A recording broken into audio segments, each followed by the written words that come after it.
It's time to take a ride on the Steelers Afternoon Drive with our co-hosts, Alan Saunders and Zachary Smith.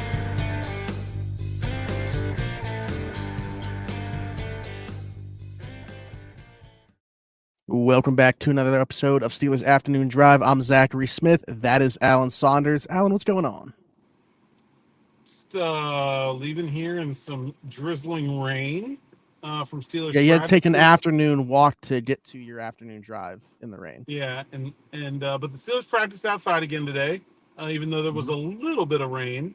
Another good day on the south side. There we go. Well, also, what's this I'm hearing about? I don't know why we haven't incorporated Alan's adventures into this show before, but I heard Nick throw that out there on the practice report, and I'm like, man, we could have been throwing that out there this entire time on here. So going forward, I just want you to know. I'm fine with it. I mean, Alan's adventures is very open-ended. I don't know where you want to go with that. Like, yeah, Nick was referring to me going and talking to, I'll say, more random members of the Pittsburgh Steelers, while the whole media horde talked to Cam Sutton and Minkah Fitzpatrick. I talked to Landon Roberts, Quez Watkins, DeMarvin Leal, Logan Lee, and Joey Fisher. Nice. As one does. That's why it's called Alan's Adventures. Alan, that first name you mentioned is where we want to start this episode. And man, I always look forward to talking to you. I always look forward to talking to the people on here. I love doing this podcast, but today was one that I just had a weird feeling about. It's just an uncomfortable conversation to have. And I know that it's what the comments are going to look like to this already. I put a post out on X about my personal feelings about this, and basically said, this is one of those conversations where I despise having, because you have people on both sides. Nobody's going to change their mind. You're just talking in circles. But I'll be honest, Alan, personally, I did not want the Steelers to sign Cam Sutton. I'll just put that out there. I think that's a very valid feeling to have. I don't think there's anything wrong with that opinion. Let's start with getting some facts out here, because I think some of the conversations I've seen, at least earlier today, I don't know, I've been in practice for the last couple hours, so I wasn't checking Twitter, but felt like there were some lack of facts going on, right? So let's start there. The things that Cam Sutton has been accused of doing include striking.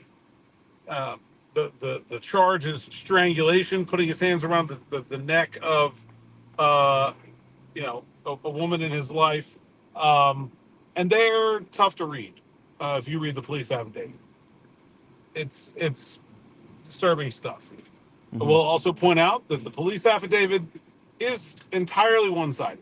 That is the function of it. It is the police transcribing the statement of the victim. And so it is not a statement of fact or a finding of fact. It is simply one account that is not always the whole picture. So those are facts. I think the second thing we had to talk about is this was originally charged as a felony. It was reduced to a misdemeanor. Cam Sutton entered a pretrial diversion program specifically designed in the state of Florida for domestic violence. I think it's literally referred to as batterers support or something like that, where this is a specific program for committers of domestic violence to attempt to rehabilitate themselves and change their ways. As part of entering that program, he has to admit not to specific details of the crime, but simply that his actions did rise to the level of misdemeanor domestic violence. And so that has been, I saw some people saying, well, everybody's innocent until proven guilty. That's not applicable in this case. Guilt has been admitted by Cam Sutton in a court of law, and he has to complete this process that he is going through in order to have this pretrial diversion completed, so there will not be a court hearing and a trial about this. So those are the facts in terms of the law. Facts in terms of the NFL. The NFL's domestic violence policy carries a minimum 6-week suspension. It is not immediately clear whether a pretrial diversion qualifies the same as a guilty conviction would be towards that minimum. I'm talking to people at the NFL to see if I can get that cleared up. But a very similar case that went through the exact same process last year did result in a 6-week suspension for that player. So that is likely the way things are falling out in the NFL. So I think that's good to kind of put the facts out there as a frame of reference for the conversation. I think now let's talk about how we feel. I think people deserve second chances in life. I'm not supporting what Cam Sutton did. Um, in fact, I think it's abhorrent if what has been alleged is accurate. Um, but I do think people deserve second chances, and I think the NFL's policy was very specifically written in a way to accommodate the ability for people to both be punished, face significant consequences for their actions. And let's be real, Cam Sutton, the suspension, irrelevant. Cam Sutton got cut from an $11 million a year contract, and he will not be seeing that money from the Detroit Lions. So, I mean, yeah, the suspension, there's also been a significant financial component of this for him as well. That's why the policy is written that way, is to facilitate second chances for people. I think it's perfectly fine to say, hey, I just don't want that guy on my team. And I don't really think there's anything that you could say, like you're saying, like the conversation is going to become unproductive because that's just a feeling. And I don't think it's a wrong Right. feeling to have, but I don't think you can really argue with that feeling either. Absolutely. I mean, so for me, I 100% believe in second chances. I hear you on that. I just didn't want the team that I root for to be the one to do it. As somebody, without getting into too much detail, has a lot of experience, not specifically in my household, but with the household that my dad grew up in with something similar. So I just, knowing him, knowing the stories that I've been told from those situations and stuff like that, kind of seeing how it impacted him. And when he talks about it, like that trauma come to the surface. I just didn't want my football team to be the team to bring in this player to give him that second chance. Now, again, I believe in second chances. He can do and say all the right things from this point forward. It's just going to be hard for me to remove that idea from my head and have that blemish on his name. Yeah, I hear that. I will say this. I think context matters. There are some players that over the years, when I got the text alert that this was happening, I would have gone like, that figures, or it was only a matter of time before that guy got caught up into something. I was extremely surprised in my interactions with Cam Sutton that it was don't feel like it is a character, and that doesn't excuse it. That doesn't make it okay. I do think it makes me personally probably a little bit more likely to be okay with this guy getting a second chance because I do feel like he is, generally someone that, is not the type of person that is uh, reflective of these actions, and there's certainly been players over the years, like I said, you know, I wouldn't be going to bat for them, but I think that probably, just from my perspective, makes me a little bit more open to the idea of this particular guy getting this particular second chance. I don't know. I think your opinion though is perfectly fair, and somebody asked me on Twitter after I said that, like, how do you feel if he had assaulted your sister? Well, like, I'd probably be trying to fight Cam Sutton in a locker room today. But like beyond that, like I would Yeah. still say I was very surprised by this news, and it seemed like it was out of character for him as a person. Again, that doesn't make it okay. Somebody else would probably like that. That's what people say about serial killers. Yeah, sure. Like I'm not forgiving. I'm just saying I think that does have some value here in this discussion. Yeah, I agree. And that's a good point about, our own experiences of the people kind of shaping the opinions that we form. I mean, I agree with you. Like I was shocked when I saw this about Cam Sutton as somebody that had only met him twice and interacted with him twice, just the way that he came off. Like people that he was meeting for the first time during a signing, like would have a 5-minute conversation with them and just like seem generally invested and interested in the I'm conversation. not sure So it's he always possible came to off as have like a a really good less. dude. I'm not sure it's possible to have a less than 5-minute conversation with Cam Sutton. He is very, Yeah. very like open and Mhm. friendly and talkative. And I think Nick's media scrum with him went on for like 20 minutes today, like that. And Yeah. and Well, I'll and that's the thing too. go Like ahead. at a past place of employment for me, I remember I was in charge of like cutting up video for social media clips and stuff like that, and they were like, hey, can you go through the Cam Sutton end of the season media availability? And I was like, everybody else's is like, maybe 8-10 minutes, something like that, like the longest. His was 35 minutes a media availability at the end of the season. I'm like, what in the world? Like, and again, like as somebody that has interacted with him just a couple times, I was very surprised with the news as well. But like, again, going back to just the things that I've had in my life and the experiences, and I just, to me, I didn't want the Steelers to do this. They did. That's where we are. There's nothing that I can do or say Did about it. you listen to his press conference today? And what did you make of what he said if you did? I listened to some of the clip. I didn't know that it was 10 minutes, like 10-ish minutes long though. So I definitely didn't listen to the full thing. I just saw some clips of it. I will say I took a little bit of an issue with him using the term adversity to describe the situation.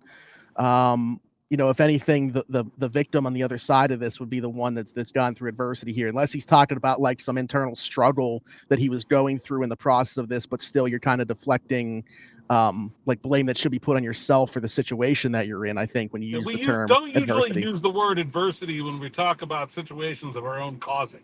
Not that it Yeah. is not adversity, because it is, but like Right. it's your own adversity. That's That's not like, usually yeah, the way if we I say if I that. went out like drunk driving and killed somebody, and I started talking about like the adversity that I've gone through and stuff like that in my, like I just again talked about two different scenarios here, but I just Yeah. I that was the one thing to me that like jumped out is I didn't like him using the word adversity there, and didn't really think that. And again, this is like a legal process, still waiting word from the league, so maybe at some point when he talks further down the line, he will, you know, be more apologetic, but I took it as more of him today speaking from like an adversity standpoint, just talking about himself more than anything else and what he's trying to overcome. Yeah, I thought my big takeaway from that, and like I said, I was not in that scrum, but I did read over the transcript and listen to parts of it. Uh, if you were of the opinion that you did not want Cam Sutton to play for the Pittsburgh Steelers, I don't think he did anything to change your mind. In fact, he sort of openly said that he wasn't even really trying to change people's minds, that he didn't feel like that was under his control, that people are going to think what they want and there's nothing he can do about it. I'm not sure I agree with that either. I think saying the right things is certainly part and parcel to getting the second chance that he's getting. So I don't know. I Mm-hmm. wouldn't say that like I would not say off to a great start in that regard. Yeah, I don't know. But he's Let's here. talk about the on the field part of this, Yeah. because I think you can't. And look, the one other thing I will say about this is, um, feelings aside, let's be real about the NFL landscape. Someone was going to give him this chance, and Sure. certainly there are committers of far worse crimes patrolling sidelines in the NFL every day. This is Mm-hmm. sadly a fact of life and business in the NFL, and so Cam Sutton's a really good football player. Um, that to me is a very icky part of this business. I don't have a better word than Yeah. that, but No, I agree. like, and the NFL's policy here is basically built to just sort of absolve the clubs of responsibility for these decisions, right? Because the team can Mm-hmm. just say, "Well, look, he's suspended. He's going to serve a suspension. He's eligible to play. We're going to play him." Um, somebody would be playing him no matter what. So unfortunately, I'm not sure that there is a moral high ground to be had in the NFL Sure. You know, you're going to operate in this landscape. These are the types of individuals you got to do business with, and that is part of it. On the field, this is a no-brainer, as easy of a decision as could possibly have been made. He is an Mhm. absolutely perfect fit for exactly what the Pittsburgh Steelers needed at cornerback. Sure. And obviously, due to the circumstances we're talking about, they get him for the vet men to come in here. They're going to So, get him really, like you said, for they're going to get him for 2/3 of the vet men once Roger sure. Right. puts a good piece of Yeah. it in his pocket. That's actually Yeah. not true. The Absolutely. NFL donates fine money to charity, but you get what I'm Yeah. saying. I was just saying, you can make that joke, but I don't know if people are going to take it as a joke in the Yeah. comments. Gotta So, gotta clarify that. But yeah, I fully agree in terms of what you're getting on the field. Cam Sutton had a really rough year in Detroit last year. Don't think they used him in the way that he should have been used. We talked about it before. Like the best role that he had in the NFL was a pass down nickel, like he was here in Pittsburgh. Obviously, he can move around a little bit, and that makes him valuable. Really smart guy that is a versatile guy. But Dante Jackson, clearly don't have a plan to use him in the slot. So to me, this is Cam Sutton, his role once he does return from a suspension. And yeah, I mean, from a football perspective, I think it kind of completes their secondary once he is back. And I think they become a really good secondary as long as he's, close to the player that he was here in Pittsburgh, jumping back in. Joey Porter Jr., Dante Jackson, him, Minkah, Deshaun Elliott, DeMonte KZ, and 3 safety looks like, I don't know. That's probably the best secondary they've had since they were like 4 deep at corner with Hayden, Nelson, Hilton, and Sutton back in 2019, 2020. Yeah, I think so. I think it now looks like, and you know, obviously he's going to probably be suspended for a while, so we won't see it until second half of the season. But man, if you're Cam Sutton, like, come back to a place where you already know the defense, come back to a place where you have a good relationship with Mike Tomlin and the coaching staff, and you come back to a place where all the important games are coming after week 7. So, Yeah, you not going to miss a like, single I mean, divisional game. could there be a better fit, like, for a team to sign somebody who's going to be suspended than the Steelers with their schedule? Like, it's pretty much perfectly ideal. Yeah. Yeah, not going to miss a single divisional game, assuming that it is the 6 games that we're talking about. The situation you were talking about, Charles Amenahu, right? That's Yeah, probably like yeah, the parallel to look at. Okay, yeah, I just yeah. wanted to I make mean, it's sure. almost exactly the same legal circumstances. So I would assume that that's where we're headed. Like I said, I'm trying to get some clarity from the NFL, but they have their own sort of privacy rules they have to stand by. So we'll see if I'm able to get some. Yeah, and there is a clip of Cam Sutton, going through drills and stuff in his first day back that we have on the channel here. You said you didn't speak to him, but were you watching him go through drills and stuff? Like physically, how does he look compared to the Cam Sutton of old? The same, exactly the same. I mean, he looks like the same guy. I didn't notice much of a difference. He's still wearing 20. Mm-hmm. He looks like Cam Sutton. And I can tell you that Minkah Fitzpatrick is very excited about having Cam Sutton back because some of the things that they did with those two guys and the way they were deployed very specifically, they haven't really been able to do since he left. And they would do some crazy disguises of coverage where they would line up like Minkah was a center fielder and Cam Sutton's a slot corner, and then right before the snap, they would transpose that coverage from 25 yards away because those guys are just so fast and so agile and so good at coverage. They can make it happen, and it's a pretty rare thing. And I think this move makes Minkah Fitzpatrick better. I think they're pretty excited to be back together. Yeah. What's interesting is, I think a lot of people probably have a bad taste in their mouth, even from a football perspective with this because of what he did in Detroit last year. But, like I said, going to a new system, playing a role that probably he should not have been put in. And I just don't foresee that situation happening here in Pittsburgh. Like, I think you're going to get much better results in his clearly defined role that he's going to have here. Yeah. Yeah. I mean, I think, look, the Steelers played him more outside than inside his last 2 seasons in Pittsburgh. And he did certainly better then than he did playing almost exclusively on the outside in Detroit. But it was Mm-hmm. always pretty clear that, the Steelers were kind of playing their slot corner outside because he was their best option, not that, like, Cam Sutton was just built to be an outside corner. And I think he can handle the slot very well. I think he's Yeah. going to be a really good player for him again. Yeah. Do you have anything else on that? On Cam Sutton? I mean, we'll probably continue to talk about him a bit as he gets his feet wet here and reacclimated. Yeah, I mean, I just want to know what the people think. I want to know how you're feeling. Mhm. We always ask for comments, and certainly, we care about everything you guys have to say, but I don't know what people think. I certainly think that both of us can feel a little bit conflicted about this. You can kind of see both sides of an argument, and I think that's playing out in the fan base. But interested to see what people have to say.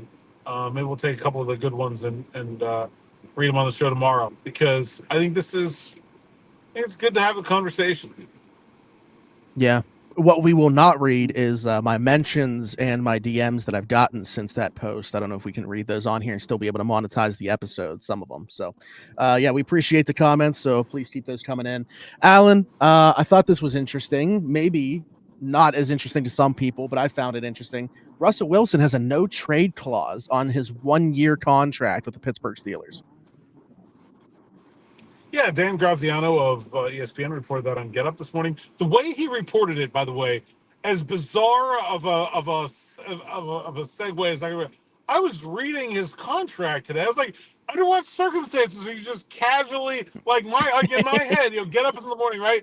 Dan Graziano wakes up. He's on the John in the mornings. He's like, oh, what am I going to read? Am I going to read the New York Times? No, I'm just going to shuffle through random NFL player contracts and see if anything interesting comes up.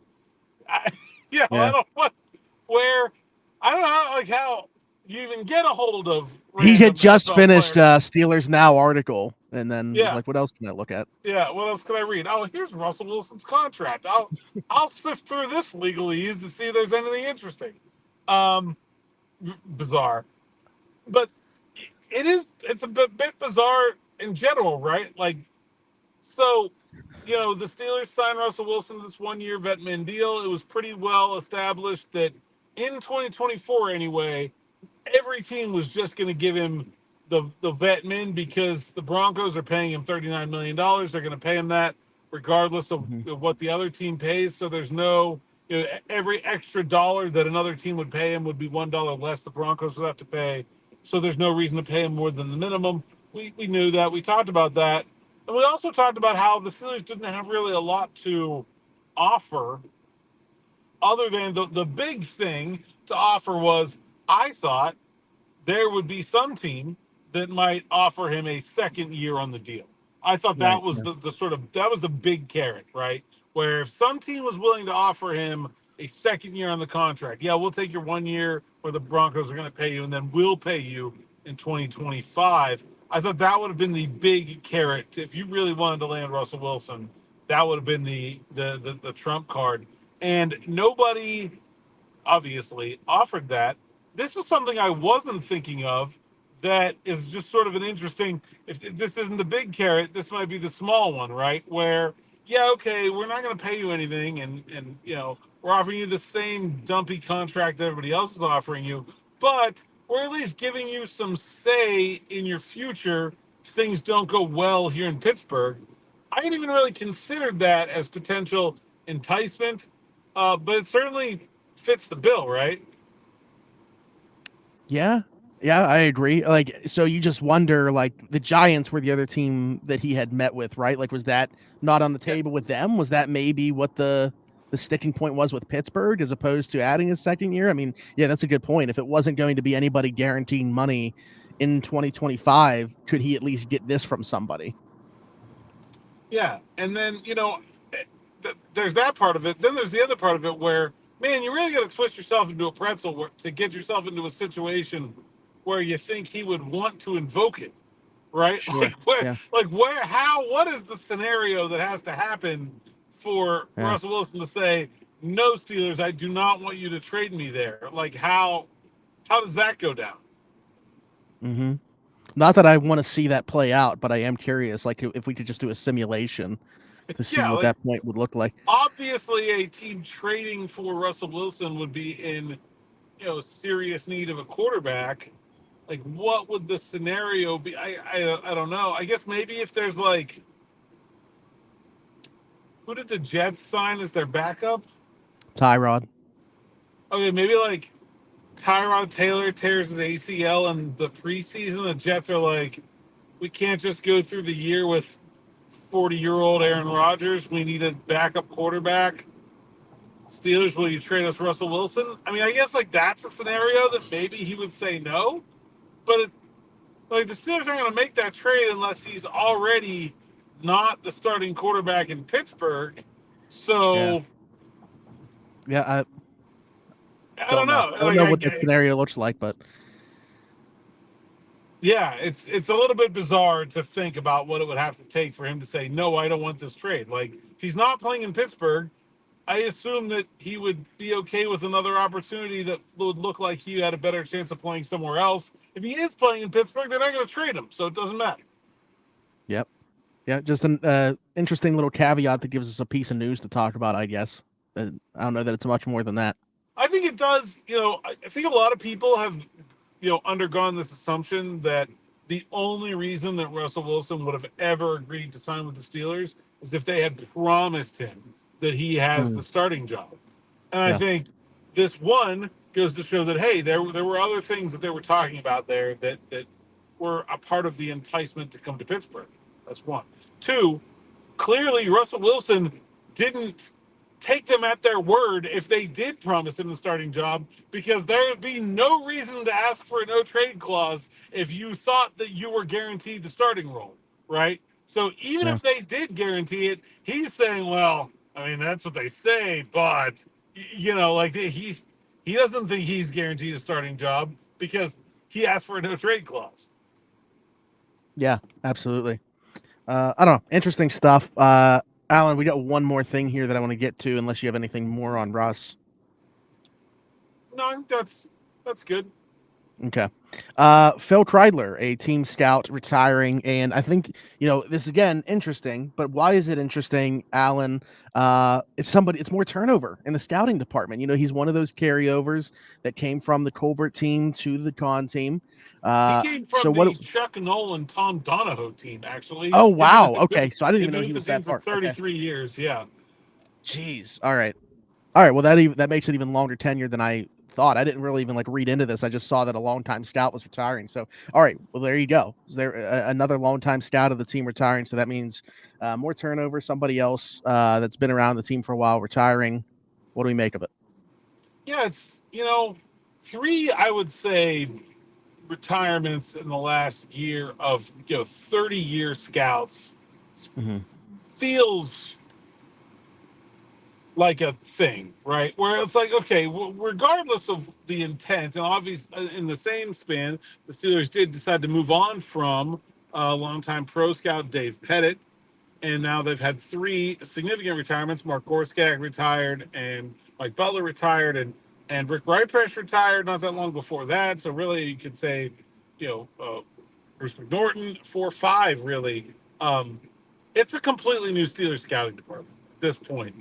Kelvin Fisher has been there a long time. Mark Bruner, I actually was really like, man, am I old? Because I'm like, Mark Bruner, he was just playing. He couldn't have been a scout for that long. No, 14 years he's been a scout.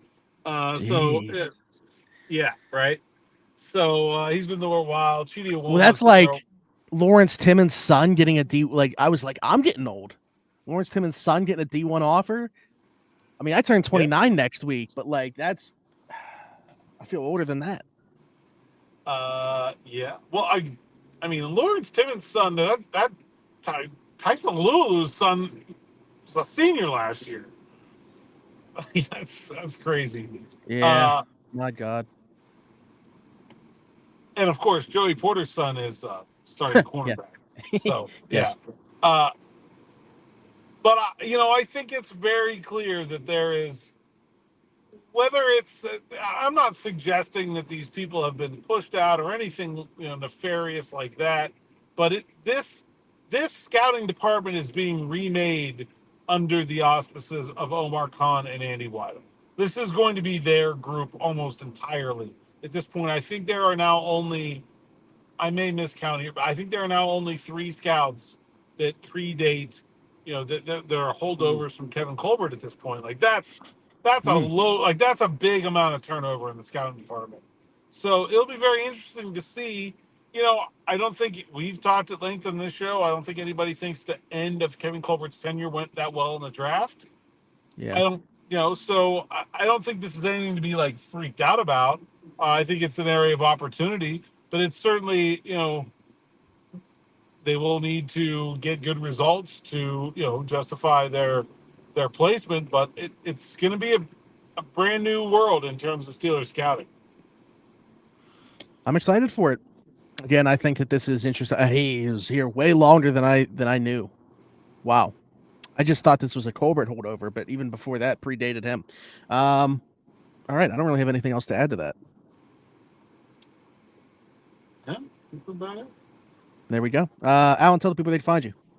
Saunders_PGH, PGH Steelers Now, SteelersNow.com. Like and subscribe to the YouTube channel, click the bell for notifications. I think that's it, man. Send us your vehicles. I saw non-Steelers, but on my way in today, a huge RV covered in Pitt Panthers stuff. I'm like, we need the Steelers version of you, guy. Where are you at? We need. I know they're out there. We need more of them. We also should find a way to put up our little wall of fame or something. We gotta find a way to display our greatest Steelers afternoon drive vehicles of all time. Okay. All right, I'll work on something. But yeah, keep sending us your vehicles. We don't mention it enough lately on here that we still do want those vehicles to be sent to us. As Alan said, like, subscribe, hit that notification bell. Hit us in the comments with your thoughts on anything that we talked about. Really, we want your thoughts on the Cam Sutton situation. Where are you at with that? I know it's a balancing act, kind of going through that. So leave us a 5-star review and subscribe. If you're listening somewhere else that is not on YouTube, Apple, Spotify, wherever you get your podcast from, you can find us there. And you can find me everywhere, Zachary Smith, PGH. For Alan Saunders and myself, thanks for jumping in. Take another ride on the Steelers Afternoon Drive.